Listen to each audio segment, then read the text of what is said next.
Essence Tribe, welcome to your mini series for today. We're going to focus on upper back and shoulders, and today's practice will be done mostly from a seated position or laying on the earth.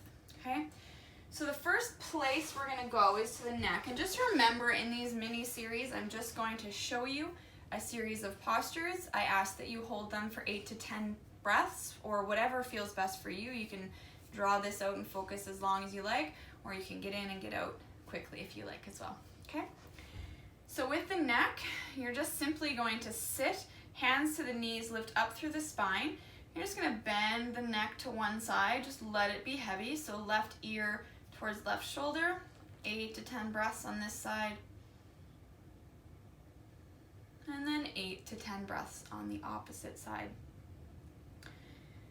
The next place you'll find yourself is hands behind your back. You can clasp the hands.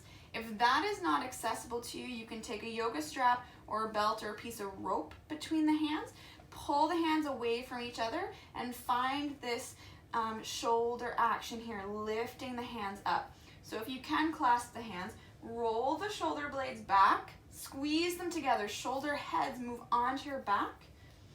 Spine is nice and long, core engaged.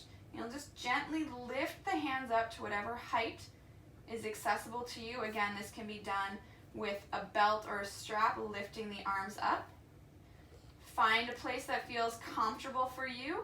You'll breathe your 8 to 10 breaths here. Still from a seated position, you'll take hands to opposite shoulders. Draw the shoulders forward to get a lengthening across the back side body, the upper back. Now this is one option, hands to opposite shoulders, drawing them forward, or if you can, come into eagle arms. The right arm will go under the left, palms together. You'll lift the elbows up and press the hands forward to get that stretch in the back of the shoulders. Okay, so elbows come up, hands press forward. You'll feel a lengthening through the back of the upper back, or the top of the upper back, sorry. Holding for 8 to 10 breaths, core is engaged. Okay, so the first side is right arm under left, palms together. Second side, left arm under right, palms together. If you're doing the version with the hands on opposite elbows, drawing the shoulder heads forward, you just switch which hand is on top. And do both sides, 8 to 10 breaths either side. Come onto your belly next. We'll move into locust pose. So forehead comes to the mat to start. Big toes together to touch if that's accessible to you. If not, the feet can be hip width apart. On an inhale, you're gonna lift your chest, feet, and hands off the mat. Chin stays tucked to lengthen the spine. 8 to 10 breaths here. It's not about how high you can go, it's about lengthening the body. So inhale, lengthen. Exhale, find a micromillimeter more height. Inhale, lengthen. Exhale, micromillimeter more height. So you can stay in one locust pose for 8 to 10 breaths, or you can come into locust pose for 3 or 4, come back down, come into your next locust pose for 3 to 4 breaths, come back down. It's a really nice one for opening the front side body and drawing the shoulders back. Next posture is a very simple child's pose. Knees come wide, big toes together, arms extend in front of you as you bring your forehead to the earth.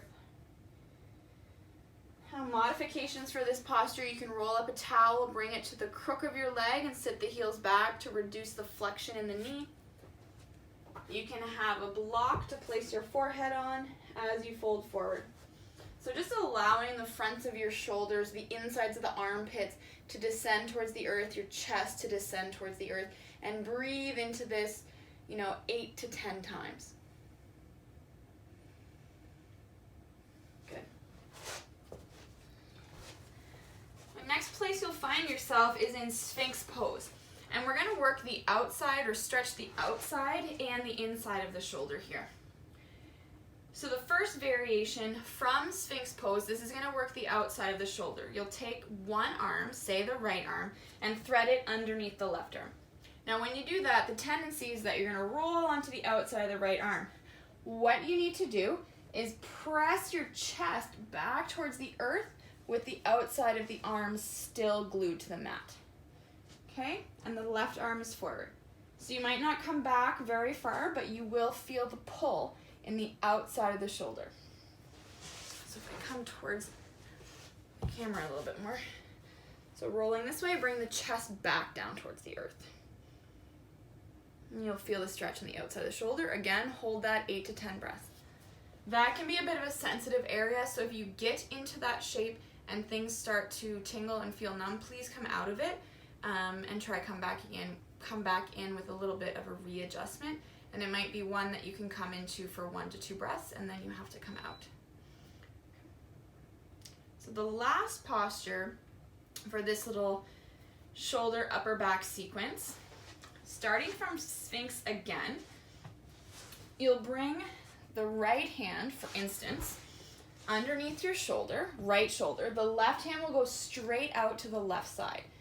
If the right hand is underneath your shoulder, right elbow is bent, bring your right heel into your right buttocks.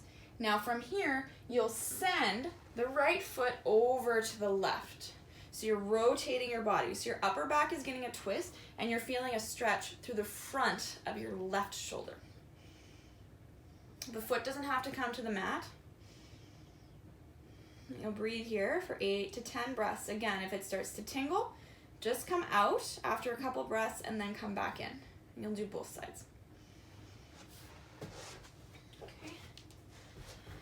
So the key here is to stay in each posture for about 8 to 10 breaths. String them together however you like. Make sure you breathe deeply. You can stay longer or not as long. You can do one posture, you can do all of them, you can do 5 rounds of each posture if you like. This is up to you. They're just really targeted exercises to get into a certain part of the body depending on how you're feeling. Okay, thanks for joining me. I'll see you soon.